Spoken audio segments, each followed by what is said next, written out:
Жеке жыл саны 4. Тұрақтылық пен сенімділік жылы. Белсенді жыл.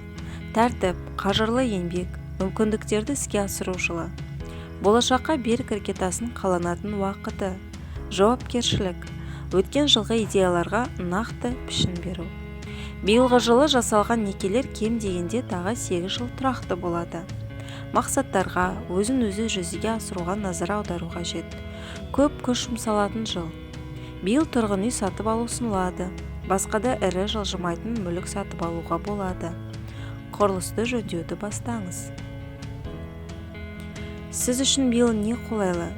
Денсаулықты нығайту, спортпен шұғылдану, сіздің болашағыңыз үшін берік негіз қалау, көп жұмыс істеу, өз идеяларын материалдық формаға айналдыру, ұзақ мерзімді материалдық жобаларды бастау, өз өміріңізді болашақ нәтижелер үшін жауапкершілікті өз мойнына алу. Жыл күші. Өзін-өзі тәрбиелеу, ұзақ мерзімді жоспарлау, сенімділік және жауапкершілік, салмақты шешімдер қабылдау, нәтижеге жетудегі шыдамдылық. Достар, бұдан басқа да видеоларымды жіберіп алмас үшін маған тіркеліп кетулеріңізді сұраймын.